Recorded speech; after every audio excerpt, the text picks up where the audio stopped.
नमस्कार दोस्तों, कैसे हैं आप लोग। मेरा नाम सौरभ कुमार है और मैं आप लोग को यहाँ पर संक्षिप्त इतिहास एनसीईआरटी सार संग्रह क्लास 6 बिल्कुल पढ़ा रहा हूँ, जो कि आपका वन लाइनर है। और इस किताब से हम लोग पढ़ने जा रहे हैं। आज का टॉपिक वो है आपका चैप्टर नंबर 37।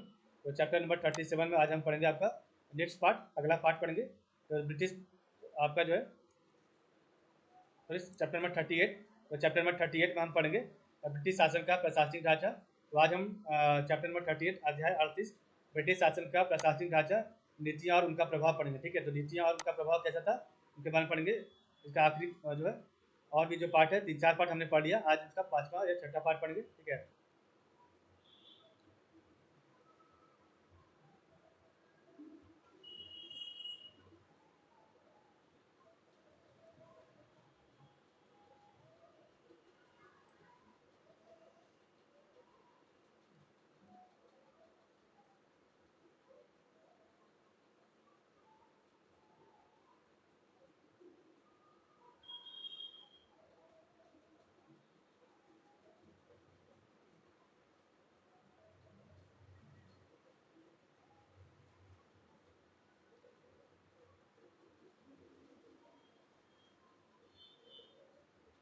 तो आपका आज जो स्टार्ट करेंगे वो आपका नई भूमि व्यवस्था से शुरुआत करेंगे। नई भूमि व्यवस्था से। ठीक है, तो यहाँ पढ़ते हैं। ब्रिटिश क्षेत्रों के विस्तार के साथ साथ भू राजस्व वसूली की राशि भी बढ़ती गई। तो ब्रिटिश क्षेत्रों के विस्तार के साथ साथ भू राजस्व वसूली की राशि भी बढ़ती गई। भू राजस्व कंपनी की आय का सबसे बड़ा स्रोत था। ठीक है, हो गया। और इस आय का एक बड़ा हिस्सा कंपनी सरकार को भेंट के रूप में देती थी। 1767 ईस्वी से कंपनी को प्रत्येक वर्ष 4 लाख पाउंड ब्रिटिश सरकार के खजाने में जमा करने पड़ते थे। तो इस आय का एक बड़ा हिस्सा कंपनी सरकार को भेंट के रूप में देती थी। और 1767 ईस्वी से कंपनी को प्रत्येक वर्ष 4 लाख पाउंड ब्रिटिश सरकार के खजाने में जमा करना पड़ता था। नेक्स्ट आपका गवर्नर जनरल वारेन हेस्टिंग। तो आपका जो है गवर्नर जनरल वारेन हेस्टिंग ने 1772 ईस्वी में बंगाल में द्वैध शासन व्यवस्था को समाप्त कर फार्मिंग सिस्टम इजारेदारी प्रथा का प्रारंभ भू राजस्व की वसूली के लिए किया। तो गवर्नर जनरल वारेन हेस्टिंग ने 1772 ईस्वी में बंगाल में द्वैध शासन व्यवस्था को समाप्त कर जो है फार्मिंग सिस्टम इजारेदारी प्रथा का प्रारंभ भू राजस्व की वसूली के लिए किया। फार्मिंग सिस्टम के अंतर्गत फार्मिंग सिस्टम के अंतर्गत कंपनी किसी क्षेत्र या जिले के कुछ क्षेत्र से राजस्व वसूली की जिम्मेदारी उसे सौंपती थी, जो सबसे अधिक बोली लगाता था। तो फार्मिंग सिस्टम के अंतर्गत कंपनी किसी क्षेत्र या जिले के कुछ क्षेत्र से कुछ क्षेत्र से राजस्व वसूली की जिम्मेदारी उसे सौंपती थी, जो सबसे अधिक बोली लगाता था। ठीक है, कंपनी राजस्व का एक भाग भारत से इंग्लैंड व अन्य देशों को निर्यात करती थी। तो कंपनी राजस्व का एक भाग भारत से इंग्लैंड व अन्य देशों को निर्यात करती थी। ठीक है, नेक्स्ट आपका यहाँ पर वारेन हेस्टिंग के समय में कंपनी ने बंगाल और बिहार में राजस्व वसूली के अधिकार की नीलामी प्रारंभ की थी। ऐसा व्यक्ति जो सबसे ऊंची बोली लगाता था उसे एक निश्चित क्षेत्र से राजस्व वसूल करने के अधिकार दे दिए जाते थे और इसे जमींदारी व्यवस्था कहते थे। तो वारेन हेस्टिंग के समय में कंपनी ने बंगाल और बिहार में राजस्व वसूली के अधिकार की जो है नीलामी प्रारंभ की थी। और ऐसा व्यक्ति जो सबसे ऊंची बोली लगाता था उसे एक निश्चित क्षेत्र से राजस्व वसूली करने का अधिकार दे दिए जाते थे और इसे जमींदारी व्यवस्था कहते थे। अब हम पढ़ेंगे स्थायी बंदोबस्त। तो आपका स्थायी बंदोबस्त क्या था। तो नीलामी की व्यवस्था से कंपनी की आय में सुस्थिरता नहीं आई, इसलिए कंपनी ने बंगाल और बिहार में भू राजस्व स्थायी रूप से निश्चित करने का निर्णय किया। तो नीलामी की व्यवस्था से कंपनी की आय में जो है सुस्थिरता नहीं आई, इसलिए कंपनी ने बंगाल और बिहार में भू राजस्व स्थायी रूप से निश्चित करने का निर्णय किया था। ठीक है, और 1793 ईस्वी में कॉर्नवालिस ने यह नई व्यवस्था लागू कर दी, जिसे अस्थायी बंदोबस्त का नाम दिया गया। इस व्यवस्था के अंतर्गत जमींदार जागीर का मालिक बन गया और उसे प्रत्येक वर्ष एक निश्चित समयावधि में राजस्व की एक निश्चित राशि सरकार को देनी पड़ती थी। तो 1793 ईस्वी में कॉर्नवालिस ने यह नई व्यवस्था लागू कर दी, जिसे अस्थायी बंदोबस्त का नाम दिया गया। ठीक है, और इस व्यवस्था के अंतर्गत जमींदार जागीर का मालिक बन गया और उसे प्रत्येक वर्ष एक निश्चित समयावधि में राजस्व की एक निश्चित राशि सरकार को देनी पड़ती थी। ठीक है,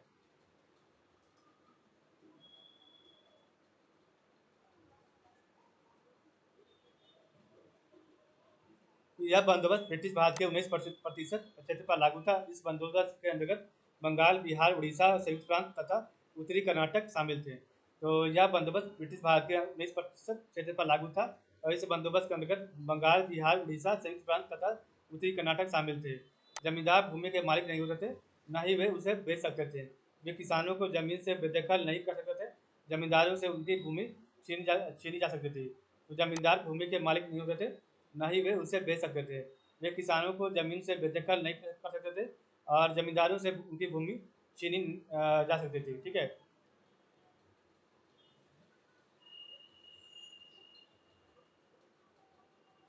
अस्थायी बंदोबस्त से कंपनी को नियमित आय होने लगी। इस व्यवस्था ने जमींदारों के एक नए वर्ग को जन्म दिया जो अंग्रेजों के प्रति वफादार थे। तो अस्थायी बंदोबस्त से कंपनी को नियमित आय होने लगी और इस व्यवस्था ने जमींदारों के एक नए वर्ग का जन्म दिया जो अंग्रेजों के प्रति वफादार थे। 1790 ईस्वी में कॉर्नवालिस ने यह योजना बनाई कि जमींदारों को जमीन के मालिक के रूप में स्वीकृत निश्चित अवधि के लिए निश्चित लगान के बदले उन्हें भूमि दी जाए।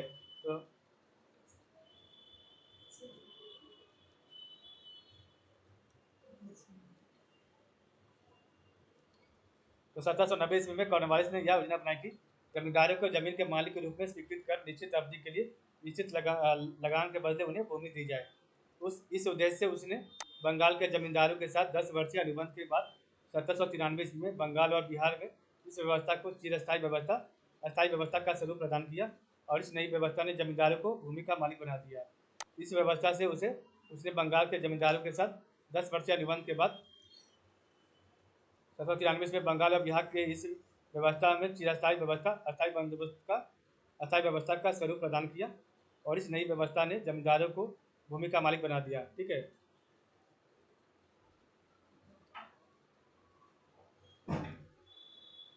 भूमि पर उनका स्वामित्व पैतृक हो गया। अब किसान मात्र रैयत के रूप में जमींदारों पर आश्रित हो गए। किसानों के भूमि संबंधी एवं उनके अन्य पैतृक अधिकार समाप्त कर दिए गए। जमींदारों के लिए यह आवश्यक बना दिया कि वे निश्चित अवधि के लिए निर्धारित किए गए लगान एक 10/11 हिस्सा कंपनी को कोष में जमा करवा देंगे तथा 1/11 भाग लगान वसूली में होने वाले व्यय के लिए अपने पास रख लेंगे। ठीक है। जमींदारों के लिए निश्चित अवधि पर लगान जमा करना आवश्यक था, अन्यथा उनका स्वामित्व समाप्त कर उनकी जमींदारी नीलाम कर दी जाती थी। जमींदार को प्रत्येक स्थिति में फसल की पैदावार अच्छी हो या नहीं निश्चित समय पर लगान वसूल कर कंपनी के कोष में जमा करना पड़ता था।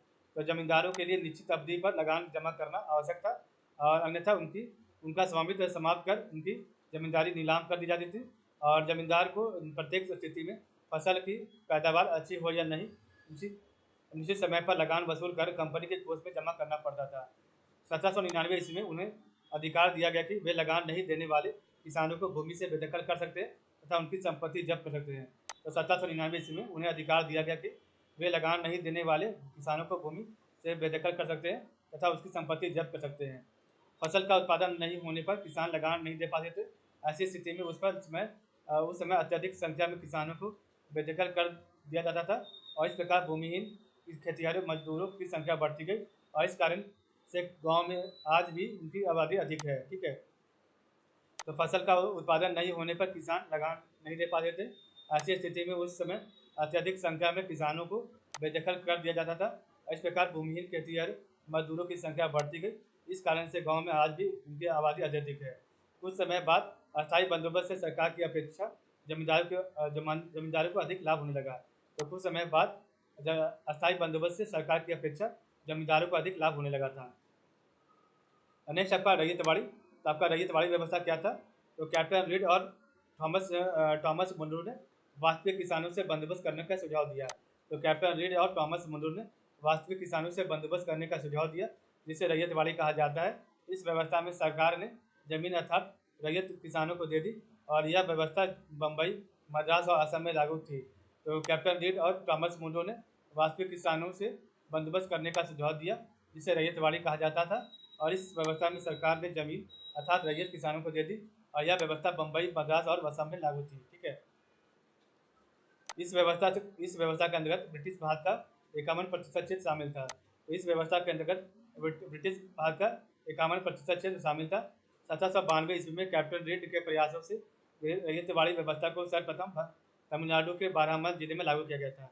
तो 1792 ईस्वी में कैप्टन रीड के प्रयासों से रैयतवाड़ी व्यवस्था को सर्वप्रथम तमिलनाडु के बारामल जिले में लागू किया गया था। भूमि के उपजाऊपन और फसल की किस्म के आधार पर राजस्व 30 वर्ष तक की अवधि के लिए निश्चित कर दिया जाता था।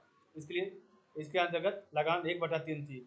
तो भूमि के उपजाऊपन और फसल की किस्म के आधार पर राजस्व 30 वर्ष तक की अवधि के लिए निश्चित कर दिया जाता था और इसके अंतर्गत लगान दर 1/3 थी। पैदा पैदावार की कुल कीमत का लगभग आधा हिस्सा सरकार को मिलता था और इस व्यवस्था ने सरकार का सबसे बड़ा जागीरदार बना दिया था। तो पैदावार की कुल कीमत का लगभग आधा हिस्सा सरकार को मिलता था और इस व्यवस्था ने सरकार को सबसे बड़ा जागीरदार बना दिया था। ठीक है। तो रैयतवाड़ी कैप्टन रीड और थॉमस मुंडो ने वास्तविक किसानों से बंदोबस्त करने का सुझाव दिया, जिसे रैयतवाड़ी कहा जाता है। इस व्यवस्था में सरकार ने जमीन अर्थात रैयत किसानों को दे दी। यह व्यवस्था बम्बई, मद्रास और असम में लागू थी। इस व्यवस्था के अंतर्गत ब्रिटिश भारत का 51% क्षेत्र शामिल था। 1792 ईस्वी में कैप्टन रीड के प्रयासों से रैयतवाड़ी व्यवस्था को सर्वप्रथम तमिलनाडु के बारामल जिले में लागू किया गया था। भूमि के उपजाऊपन और फसल की किस्म के आधार पर राजस्व 30 वर्ष तक की अवधि के लिए निश्चित कर दिया जाता था और इसके अंतर्गत लगान 1/3 थी। पैदावार की कुल कीमत का लगभग आधा हिस्सा सरकार को मिलता था और इस व्यवस्था ने सरकार को सबसे बड़ा जागीरदार बना दिया। नेक्स्ट आपका है महालवाड़ी। तो महालवाड़ी व्यवस्था क्या था? तो पश्चिमी उत्तर प्रदेश में गांव बिरादरियों या महालों के साथ महालवाड़ी बंदोबस्त किया गया।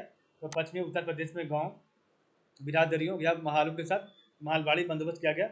महालवाड़ी व्यवस्था जमींदारी व्यवस्था का संशोधित रूप था। तो महालवाड़ी व्यवस्था जमींदारी व्यवस्था का संशोधित रूप था। भूमि पर गांव बिरादरियों के स्वामित्व को भाईचारा कहा जाता था। तो भूमि पर गांव बिरादरियों के सामूहिक स्वामित्व को भाईचारा कहा जाता था। गांव के समूह महाल कहे जाते थे। तो गांव के समूह महाल कहलाते थे, इसलिए इसे महालवाड़ी व्यवस्था कहा गया है। पंजाब और दिल्ली में यही भूमि व्यवस्था लागू की गई थी। तो पंजाब और दिल्ली में यही भूमि व्यवस्था लागू की गई थी। यह ब्रिटिश भारत के 30% भाग पर लागू की गई। इसके अनुसार राजस्व को प्रति खेत के आधार पर निश्चित नहीं किया गया, बल्कि प्रत्येक महाल गांव व जागीर के अनुसार निश्चित किया गया। तो यह ब्रिटिश भारत के 30% भाग पर लागू की गई और इसके अनुसार राजस्व को प्रति खेत के आधार पर निश्चित नहीं किया गया, बल्कि प्रत्येक महल गांव व जागीर के अनुसार निश्चित किया गया था। ठीक है। इसलिए यह व्यवस्था महलवाड़ी पद्धति के नाम से जानी जाती है। समस्त महल ग्राम सम्मिलित रूप से राजस्व चुकाने के लिए उत्तरदायी था। इस व्यवस्था का श्रेय हॉल्ट मैकेंजी को जाता है। तो इसलिए यह व्यवस्था जो है महलवाड़ी पद्धति के नाम से जानी जाती है। समस्त महल ग्राम सम्मिलित रूप से राजस्व चुकाने के लिए उत्तरदायी था। इस व्यवस्था का श्रेय हॉल्ट मैकेंजी को जाता है।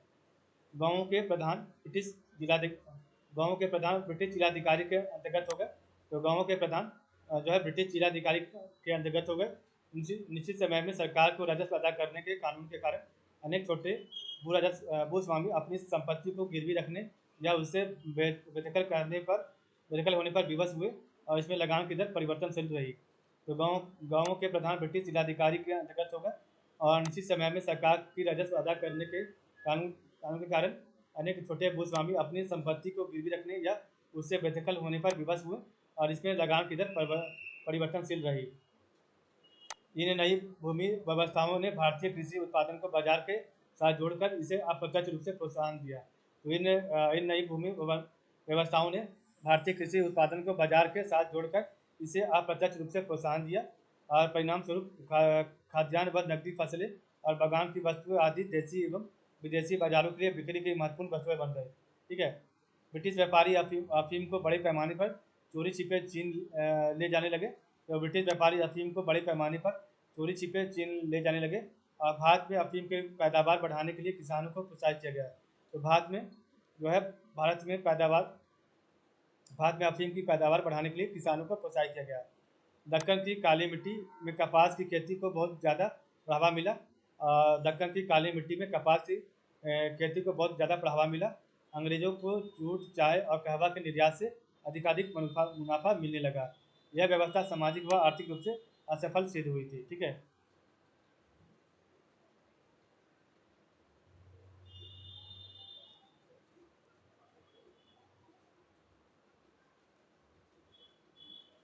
अब हम यहाँ पढ़ेंगे आपका तिनकटिया प्रथा, दुबली हाली प्रथा, ददनी प्रथा और कमियोटी प्रथा क्या थी। तो तिनकटिया प्रथा जो है आपका ये आपका जो है ये सब आपका प्रमुख कृषि पद्धतियाँ थी।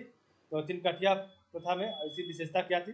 तो बिहार के चंपारण जिले में किसानों को इस प्रथा के अंतर्गत अंग्रेज नील बागानों से अनुबंध के तहत अपनी भूमि के 3/20 भाग पर नील की खेती करनी पड़ती थी।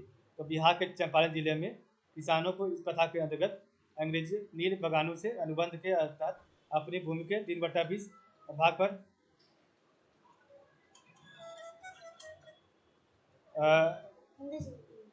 नील नील करनी नील की खेती करनी पड़ती थी। ठीक है,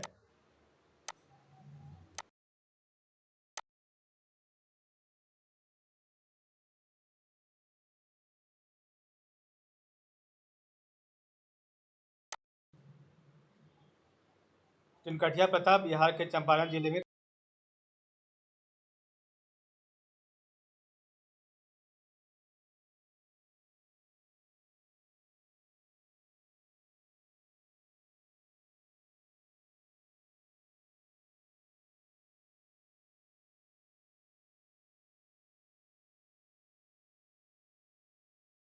एवं स्वयं का संरक्षण अपने मालिकों को मानते थे। यह प्रथा सूरत में प्रचलित थी। तो दुबला हाली प्रथा, इस प्रथा के अनुसार दुबला हाली प्रथा के अंतर्गत भूदास अपनी संपत्ति एवं स्वयं का संरक्षण अपने मालिकों को मानते थे और यह प्रथा सूरत में प्रचलित थी। ठीक है, ददनी प्रथा, तो इस प्रथा के अंतर्गत ब्रिटिश व्यापारी भारतीय उत्पादकों, कारीगरों, शिल्पियों आदि का निर्मित माल प्राप्त करने के लिए अग्रिम अथवा पेशगी के रूप में धन देते थे। तो इस प्रथा के अंतर्गत ब्रिटिश व्यापारी भारतीय उत्पादकों, कारीगरों, शिल्पियों आदि को निर्मित माल प्राप्त करने के लिए अग्रिम अथवा पेशगी के रूप में धन देते थे। ठीक है, नेक्स्ट आपका है कैमियोटी प्रथा। इस प्रथा के अनुसार कृषि दास के रूप में खेती करने वाली कमिया जाति अपने मालिकों से ऋण के ब्याज के बदले जीवन पर्यंत उनकी सेवा करते थे। यह प्रथा बिहार व उड़ीसा में प्रचलित थी। तो कमियोटी प्रथा, इस प्रथा के अनुसार किसी दास के रूप में खेती करने वाली कमिया जाति अपने मालिकों से मिले ऋण के ब्याज के बदले जीवन पर्यंत उनकी सेवा करते थे और यह प्रथा बिहार व उड़ीसा में प्रचलित थी। ठीक है, तो हमने पढ़ा तिनकठिया प्रथा, दुबली हाली प्रथा, ददनी प्रथा और कमियोटी प्रथा। तो तिनकठिया प्रथा क्या था आपका? तो बिहार के चंपारण जिले में किसानों को इस प्रथा के अंतर्गत अंग्रेज नील मकानों से अनुबंध के तहत अपनी भूमि के 3/20 भाग पर नील की खेती करनी पड़ती थी। दुबला हाली प्रथा, इस प्रथा के अनुसार दुबला हाली प्रथा के अंतर्गत भूदास अपनी संपत्ति एवं स्वयं का संरक्षण अपनी मालिकों को मानते थे और यह प्रथा सूरत में प्रचलित थी। दादनी प्रथा, तो इस प्रथा के अंतर्गत ब्रिटिश व्यापारी भारतीय उत्पादकों, कारीगरों, शिल्पियों आदि के को निर्मित माल प्राप्त करने के लिए अग्रिम अथवा पेशगी के रूप में धन देते थे। नेक्स्ट आपका कमियोटी प्रथा, तो इस प्रथा के अनुसार कृषि दास के रूप में खेती करने वाले कमिया जाति अपने मालिकों से मिले ऋण के ब्याज के बदले जीवन पर्यंत उनकी सेवा करते थे। यह प्रथा बिहार व उड़ीसा में प्रचलित थी। ठीक है, इस प्रकार हमने देखा आज का वीडियो। तो आज के लिए बस इतना ही। आप लोग का बहुत बहुत धन्यवाद।